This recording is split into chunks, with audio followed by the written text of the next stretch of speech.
à toutes et à tous.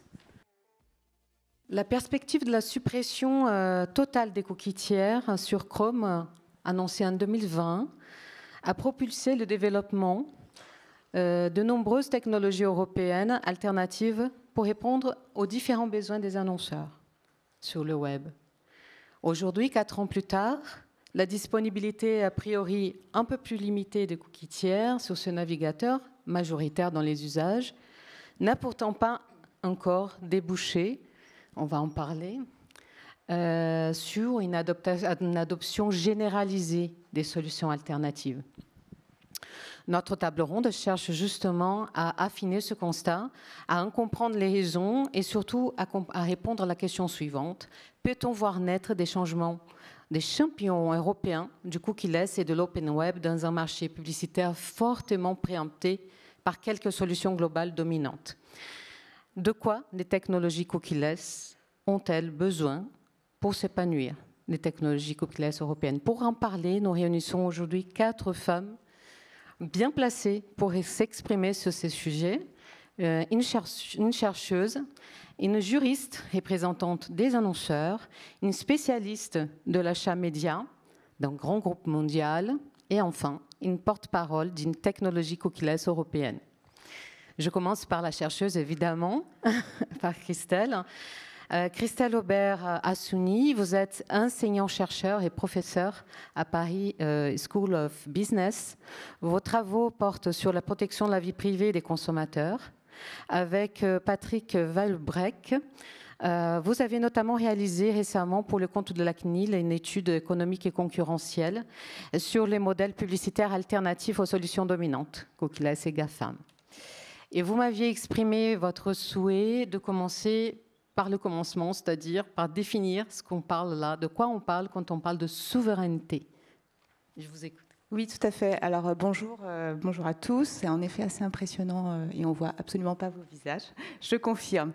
Donc en effet, merci Luciana. En effet, j'étais très attachée par le fait de commencer à définir et à bien poser le terme souveraineté, qui est un des termes de notre table ronde, au regard du fait que dans cette étude, en effet, que nous avons réalisée avec Patrick Weilbreck de Télécom Paris pour le compte de la CNIL, mais également à travers les différents travaux qu'on mène sur les sujets de privacy, on constate qu'en effet, l'annonce, avant de dire la suppression, mais l'annonce de la suppression des cookies tiers était plus un enjeu de concurrence qu'un enjeu de privacy. Donc ça, c'est une des idées assez fortes que nous défendons, quand Google a annoncé cette suppression des cookies tiers, il y avait bien entendu des enjeux de protection des données à caractère personnel et de régulation, mais aussi une réponse par rapport à ses concurrents et sa volonté de garder sa place dans le jeu concurrentiel.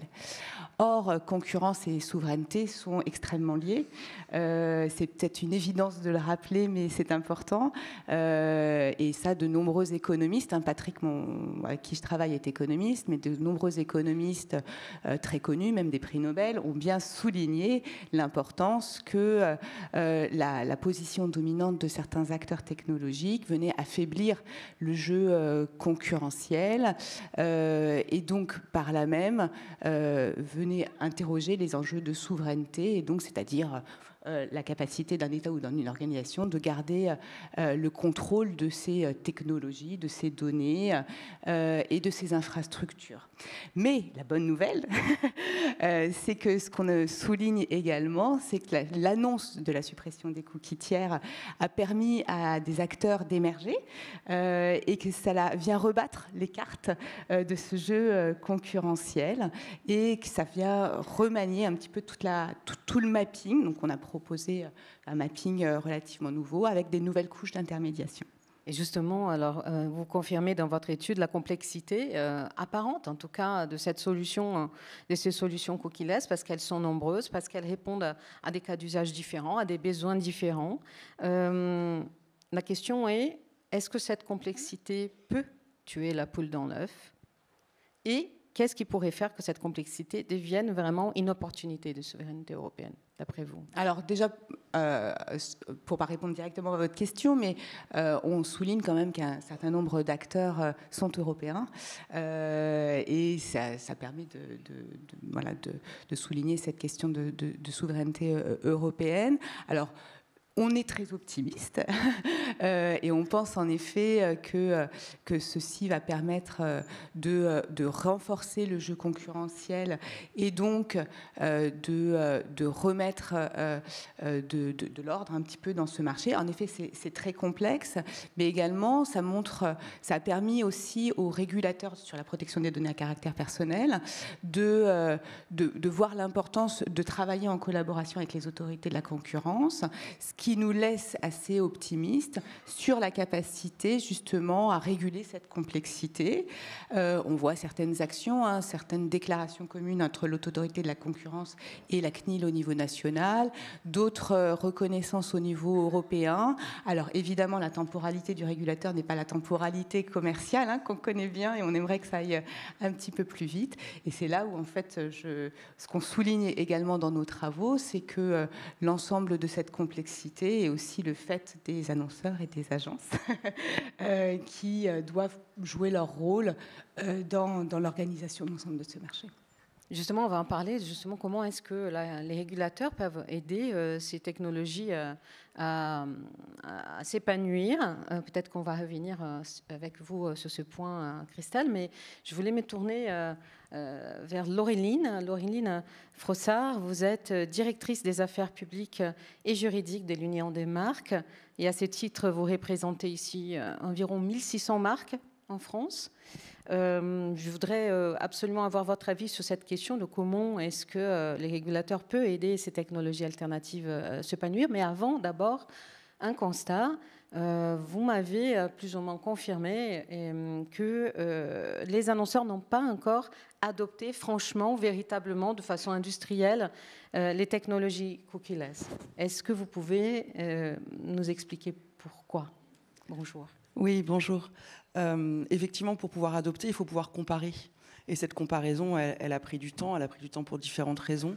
Elle a pris du temps parce qu'on a eu beaucoup d'expectatives sur cette question de la fin des cookies tiers dans Chrome, qui est le navigateur majoritaire sur le marché, que les tests de la Privacy Sandbox étaient annoncés en janvier dernier, finalement plutôt mars. Finalement, le projet est interrompu.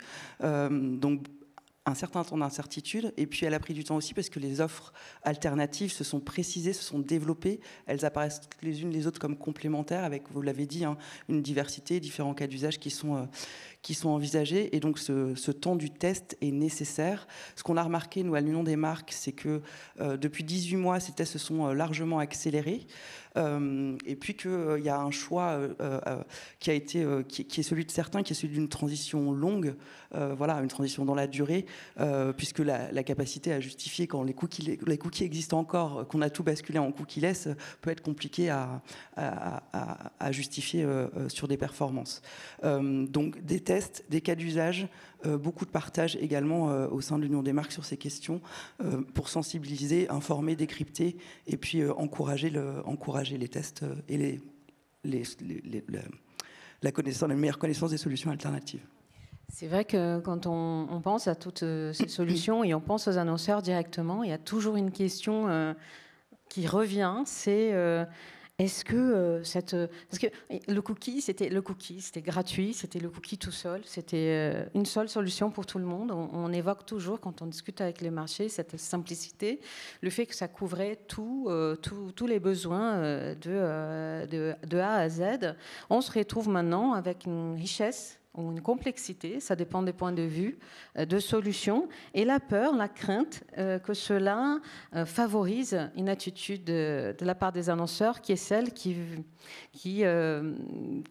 privilégie entre guillemets la simplicité, c'est-à-dire les plateformes.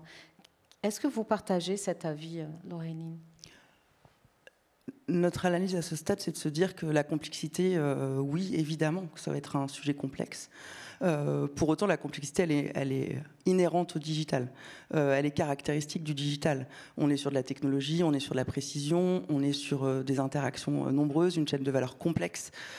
Donc, une nouvelle forme de complexité dans un univers qui était déjà complexe. Aujourd'hui, on a déjà 50% de l'inventaire qui est cookie-less. Pour autant, il y a encore une place pour l'open web. La question, c'est comment on la conforte. Elle sera confortée demain et comment elle va être. Et ce sera l'objet de la troisième question. Comment on va conforter le développement de ces offres. Et la façon dont on va accompagner le marché, dont le marché s'accompagne lui-même sur ces questions-là, c'est les associations professionnelles.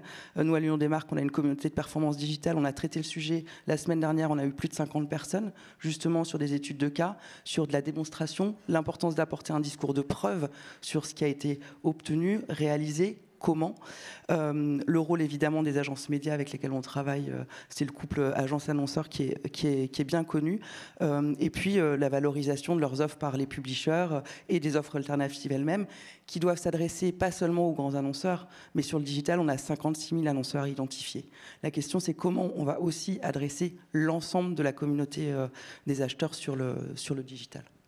Très bien, donc on peut être plus ou moins confiant par rapport au fait que les annonceurs ne vont pas partir tous vers la simplicité des plateformes. Mais qu'est-ce qu'il faut alors pour que les technologies alternatives servant l'open web puissent se développer, d'après vous, avec votre égard justement d'affaires publiques, de juristes? Alors peut-être un premier point, le mot va paraître un peu fort. Mais déjà ne pas s'aborder en fait le développement des offres alternatives. On a beaucoup de débats aujourd'hui qui commencent à remonter sur tous les sujets de payer consent, la capacité des publishers à pouvoir avoir une offre et à développer de la first party data, de l'interaction, de pouvoir entrer en interaction avec leurs utilisateurs aussi, et quand on voit le développement de technologies comme, alors on avait eu l'ATT, aujourd'hui c'est le Distraction Control d'Apple, cette question-là, c'est comment, avec ces nouvelles questions, on va maintenir une capacité pour les acteurs à avoir un inventaire. C'est déjà un point important, il faut rester vigilant et il faut pouvoir faire ce travail que vous faites dans l'Alliance digitale et les associations. On porte la question de l'intérêt et de la nécessité de la publicité personnalisée au sein d'un univers totalement infini qui est celui du digital pour pouvoir valoriser et aussi éviter l'épuisement de l'utilisateur, puisque sans personnalisation, en réalité, on risque de revenir à des volumes qui avaient conduit à des questions d'adblock et au développement des adblocks. Donc c'est pour moi un vrai sujet. Et ensuite, il y a cette question d'équilibrer entre la nécessité du modèle économique, et l'étude est effectivement très intéressante là-dessus, et ce qu'on entend par le respect de la vie privée, qu'on valorise aussi tout ce qu'on fait en termes de back-office sur les anonymisations, les pseudonymisations, et arrêter de croire qu'on sait exactement qui vous êtes et ce que vous allez faire demain et à quelle heure. Ensuite, donc, ne pas s'aborder, puis c'est aussi permettre le développement. Et pour cela, je pense qu'il y a des forts enjeux, et c'est porté par l'Alliance digitale et aussi l'Union des marques, sur les questions d'interopérabilité, l'interopérabilité des outils, l'interopérabilité des data, la question aussi, et c'est dans le DMA, de l'accès aux données générées par les utilisateurs ou par les offres, y compris au sein des plateformes. C'est la question de la mesure d'audience, c'est la question de ce partage de données qui paraît essentiel au développement des offres. Et puis aussi, il y a un point qui a été soulevé par Paul Ripard, je crois, avant-hier, lors d'un autre événement, qui disait que le vrai sujet, c'était aussi la question de l'attribution. Et cette question de l'attribution, elle paraît effectivement absolument essentielle. C'est un grand défi qui va devoir être relevé par le cookie-less. Et dans ce cadre-là, je pense qu'il y a un véritable enjeu à renforcer les enjeux de transparence dans la chaîne de valeur pour que chacun puisse valoriser ses activités et ses attributions. C'est voilà. Très important. C'était les points. L'interopérabilité, non mais très très complet. Bon, il y a le DMA qui est là, mais est-ce que ça va suffire? On va en parler peut-être, on va continuer. Peut-être Aude, vous êtes Aude Marchand, vous êtes Head of Data chez Dentsu France. Vous êtes aux avant-postes des stratégies d'activation des campagnes pour plusieurs dizaines d'annonceurs chaque mois. Vous êtes bien placé donc pour évaluer la réalité et de l'adoption des solutions alternatives pour le quotidien des campagnes en cette fin d'année 2024. Vous dressez déjà, vous me disiez, un constat assez précis d'une baisse d'après vous, et ça fait pas du tout, on va dire, unanimité. Mais la transparence démarre par là. Hein. Oui, on va en parler. D'une baisse forte justement de disponibilité des cookies tiers. Vous nous rappelez les volumes, vous nous direz que vous observez. Mais alors comment expliquer que face à cette réalité de baisse de coquitières, les annonceurs n'aient pas encore adopté de manière franche les solutions alternatives. Rappelons que Laureline a donné déjà son avis sur le sujet, mais je voudrais sentir le vôtre qui... Oui, en fait, de par notre accompagnement au quotidien en tant qu'agence média, bien sûr, auprès des annonceurs, on a cette réalité de la mesure qui est là. Et aujourd'hui, il y a juste un chiffre clé, hein, c'est que 90% des campagnes passent par Chrome. Voilà. Donc ça, c'est un état de fait. Enfin, je pense que dans les autres agences, au moins les Big Six, c'est à peu près le même constat. Ce qui donne une notion de l'enjeu. Ce qui donne une notion de l'enjeu, bien évidemment. Moi, je rejoins mes petits camarades côté sell-side, effectivement, qui depuis 2 ans lèvent le drapeau en disant « attention, alerte ». Effectivement, le cookie est en train de disparaître. Mais ce cookie, c'est vrai que ça a été une monnaie facile à utiliser pour le marché de la publicité. Et je voulais juste revenir d'ailleurs sur l'usage, hein, parce qu'on n'est pas que sur du ciblage, en fait, le cookie. Hein, c'est aussi aujourd'hui une mesure qui nous permet d'avoir du reach, du capping, de pouvoir en fait juste répondre à nos enjeux premiers en fait en tant qu'agence média et qu'annonceur, de bien toucher en fait les audiences. Qui sont l'ADN pour le coup des agences. En tout cas au sein de Dentsu, c'est vraiment notre force, c'est les audiences, comment on les connaît, comment on apprend en fait aux marques aussi à mieux les comprendre et où les toucher bien évidemment. En tout cas sur cet enjeu du cookiness, au-delà du fait qu'il y a une grosse part qui passe par Chrome, on a aussi de toute façon mesuré et constaté une baisse de la performance. C'est des fois des rapports de 100 à 1 au niveau du lead ou de la conversion qui est mesurée. Donc sur un échantillon de clients, ça fait quand même une perte sèche qui est aussi bien évidemment alarmante et sur laquelle on a décidé, nous, bien évidemment, de trouver et de chercher un maximum de solutions alternatives permettant pas forcément d'améliorer les performances, mais en tout cas de combler en tout cas soit un manque de lisibilité dans la mesure, ou soit un manque en tout cas de capacité de targeter. Puisque notamment dans les enjeux des stratégies programmatiques, le use case numéro 1, c'est quand même le retargeting, hein, c'est d'aller toucher une visite sur un site web d'une marque, effectivement, dans le média.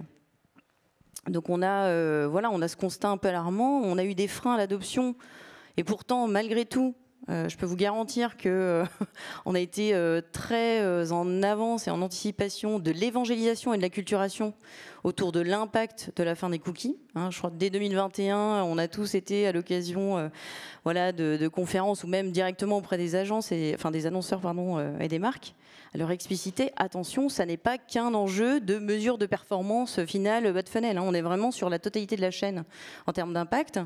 Il faut absolument qu'on puisse se saisir de cet enjeu qui est collectif, qui touche toute l'industrie. Donc annonceurs, éditeurs et puis bien évidemment les marques, les agences.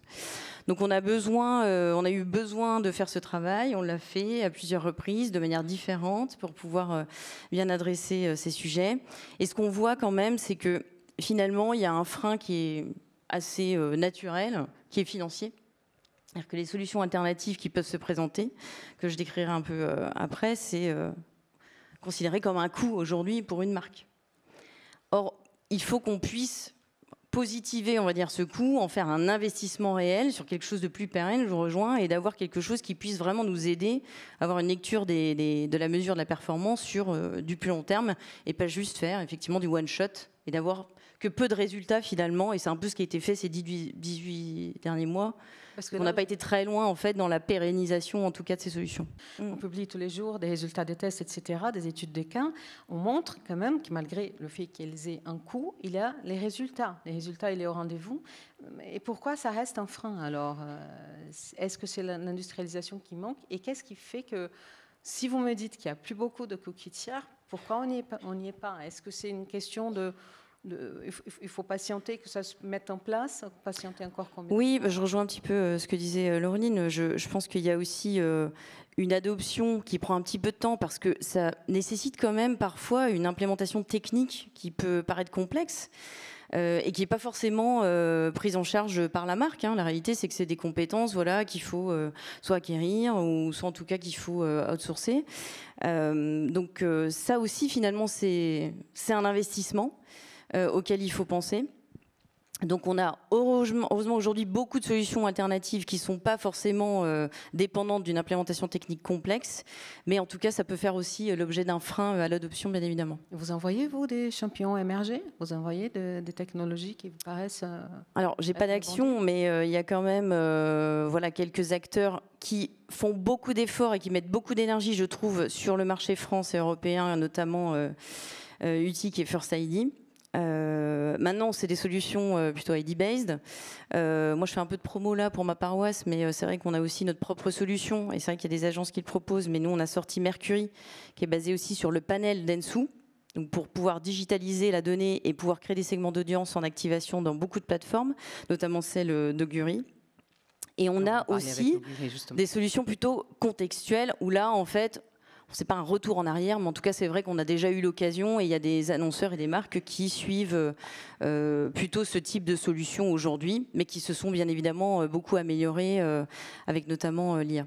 Et en 2 mots, avant de passer à Augury, est-ce que vous voyez, vous, qu'est-ce qui pourrait être fait pour aider l'émergence de ces acteurs, en plus de ce qu'on dit, Christelle? L'émergence, encore une fois, moi, je ne sais pas quelle est toute l'énergie qui est mise aujourd'hui par les équipes qui vont voilà, présenter ces solutions, etc., notamment les solutions déterministiques. Mais en fait, j'imaginais qu'un jour, on puisse avoir quand même, encore une fois, une petite écoute d'en haut, donc soit Commission européenne, ou en tout cas essayer d'avoir aussi un soutien, peut-être un consortium d'États d'ailleurs, qui pourrait nous permettre d'appuyer un petit peu ces solutions pour justement faire un peu plus la part belle à la souveraineté européenne qu'on cherche tous quand même à avoir, et qui nous permettrait d'ailleurs de lever toutes les exigences de sécurité qui sont nécessaires, pas chez toutes les marques, mais quand même les secteurs bancaires, je pense au gouvernement aussi. C'est quand même un enjeu, je trouve, européen, que de faire attention à ce qu'on va faire de la data. Merci beaucoup. Justement, je me tourne vers une solution cookieless qui est là aujourd'hui. Amandine, Amandine Teboul, vous êtes directrice commerciale d'Augury, une entreprise française que vous avez pratiquement vue naître il y a 10 ans. Bonjour. Bonjour. Peut-être, je pense que vous êtes bien placé pour nous dire qu'est-ce que vous pensez qui pourrait être important pour que les technologies cookieless puissent s'épanouir, émerger, se développer et créer une sorte de souveraineté européenne. Mais peut-être en 2 mots, qu'est-ce que fait Augury aujourd'hui? Merci beaucoup. Donc Augury, on est une adtech européenne d'origine française qui s'est internationalisée depuis 10 ans, effectivement. On a 10 ans. On a toujours mis les utilisateurs, on va dire, au centre de nos préoccupations. Et on a toujours été dans le respect de la vie privée des utilisateurs depuis notre fondation. Notre cœur de métier, c'est la personnification. La personnification, c'est quoi? C'est le fait de pouvoir qualifier un emplacement publicitaire en appétence avec le comportement d'une audience. En clair, savoir quelles sont les audiences qui se cachent derrière les impressions publicitaires sans avoir recours à utiliser de la donnée personnelle. Donc on va cibler des personas plutôt que des individus. Et comment on arrive à faire cela? En essayant de travailler dans la complémentarité de la donnée. On va utiliser différentes strates de données. Dans un premier temps, la donnée contextuelle et sémantique, on l'a évoqué. Également, la donnée de bid request, que l'on va venir anonymiser. Et là où on va se distinguer, c'est de par l'utilisation dans ce set de données de la donnée déclarative, de la donnée zéro partie. Donc, qu'est-ce que ça veut dire? C'est simplement de la donnée qui émane des utilisateurs et des audiences elles-mêmes et qui nous permettent de nous renseigner sur leurs attributs, leurs comportements, leurs avis vis-à-vis d'une marque, etc. Donc, ça permet de répondre aux objectifs des annonceurs aujourd'hui dans un contexte justement où, bon, effectivement, le cookie disparaît, mais au-delà de ça, il y a de moins en moins de données également disponibles. Donc, comment font les annonceurs aujourd'hui et les agences pour pouvoir continuer de faire de la publicité pertinente qui s'adressera exactement au cœur de cible et de le faire à grande échelle. Donc nous, grâce à la personnification, aujourd'hui, on va être capable d'aller capter les utilisateurs partout où ils se trouvent, les audiences partout où elles se trouvent, et de pouvoir le faire avec précision et scalabilité, bien évidemment. Répondez à quel besoin des annonceurs? Oui, dans quelle je l'ai pas partie dit. du... Je l'ai pas dit. On va répondre plutôt à des objectifs upper funnel. Donc, on va délivrer des campagnes sur des objectifs de branding et également de considération. Voilà, donc vous êtes tout à fait. En haut, et donc c'est là où on se dit, donc pour les strates plus inférieures, il y aura d'autres solutions. Donc c'est un bel exemple du patchwork des solutions cookie-less, qu'on dit cookie-less, qu'on nomme cookie-less. Vous, ça vous fait pas peur, cette variété de solutions? Vous dites les annonceurs peuvent se servir de tout et s'adapter facilement. Je rejoins aussi le propos de Learning, c'est aussi une chance de pouvoir avoir cette complexité. Il faut saisir les opportunités aussi qu'elles offrent. Donc on l'a dit tout à l'heure, on l'évoque bien évidemment, il y a de moins en moins de données. Comment on fait pour continuer de répondre efficacement aux objectifs? La vérité, le fond du problème, ça va être comment est-ce qu'on va regagner la confiance finalement aussi des utilisateurs que nous sommes tous ici. Donc oui, le panorama est complexe. Il y a différentes typologies de sources de données exploitables, différentes typologie de technologie. Donc on en pense évidemment, elle a évoqué la donnée first party, la donnée contextuelle, les ID universels et aussi les data clean room. C'est super. Bien évidemment, c'est très innovant et on avance. Mais la vérité, c'est qu'en fait, à quel moment, si on utilise une seule technologie à part, en fait, à quel moment on peut compter en tant qu'annonceur à ce que 100% de nos objectifs soient remplis. Et en fait, aujourd'hui, il n'y a aucune de ces solutions en silo qui permet de répondre à 100% des objectifs. Donc, mais ça a été aussi des points abordés. Non, mais c'est intéressant. Voilà, ouais, tout à fait. Typiquement, tout annonceur n'a pas d'asset first party. Voilà. Donc il faut effectivement pouvoir tester aussi les autres solutions du marché qui permettent au moins de répondre au funnel ou au bas de funnel, ou de penser des stratégies d'acquisition de first party justement. Donc c'est quand même important d'avoir ça en tête, et toutes les marques forcément peuvent pas prétendre à toutes les solutions qui existent sur le marché, ça c'est sûr. Donc c'est pour ça qu'il faut bien s'assurer d'avoir une connaissance quand même la plus large possible des différentes solutions, et d'avoir une combinatoire la plus adaptée. Alors c'est pas simple, mais en tout cas je trouve que l'agence média doit aussi permettre de simplifier en fait cette lecture et d'avoir justement une réponse qui va être un peu différente quand même par marque. Et j'allais justement revenir vers Amandine, mais j'ai l'impression que c'est presque du sur-mesure, quoi. En fonction des besoins de l'annonceur, de ses capacités, de ce qu'il a, de ce dont il dispose, il y aura une configuration complètement différente, alors qu'on était dans une massification, une industrialisation des solutions automatisées, etc. Est-ce que j'exagère ? Non, je pense pas. En fait, on va avoir des cas de figure. Alors effectivement, quand on arrive avec un asset first party, je pense qu'on a quand même un chemin un peu mieux tracé, peut-être, mieux identifié aujourd'hui par rapport aux solutions. Mais je pense à plein de marques qui n'ont pas cet asset-là et qui se débrouillent très très bien aujourd'hui avec une combinatoire de 2-3 plateformes et qui est plus que performant. Donc en clair, pour résumer du coup la réponse à cette question, c'est plutôt d'aller sur l'hybridation et de miser sur la complémentarité de différentes sources de données qui existent et de tester, bien sûr. Même si en 2024, oui, c'est l'hybridation. Hein, l'hybridation. Ce sera 2025 aussi. Et vous évoquiez les 18 mois de recul de test, mais il va quand même falloir continuer de tester. Le marché, il évolue tellement et tellement vite qu'en fait, il y a beaucoup de choses à faire. Et d'un point de vue plus macro, Amandine, est-ce que vous voyez, vous, en tant que technologie cookieless européenne, de choses qui pourraient aider le marché à se structurer et à se développer ? Évidemment, les occasions que l'on a comme ce matin de pouvoir se retrouver, d'échanger entre les différents intervenants de l'industrie, c'est une chance aussi de pouvoir améliorer, approfondir en tout cas la compréhension des problématiques et aussi d'améliorer la conscience de manière à avoir une vision plus stratégique, plus durable. Donc ça passera par la pédagogie, l'échange. Je souhaite souligner, même si on l'a évoqué en toute petite substance, l'opportunité aujourd'hui que représente l'open web. L'open web aujourd'hui, c'est 20% de l'ad spend. Et c'est une proportion beaucoup plus importante en termes d'usage. Il y a qui derrière l'open web? Il y a les éditeurs, il y a le financement de leur contenu, c'est très, très, très important.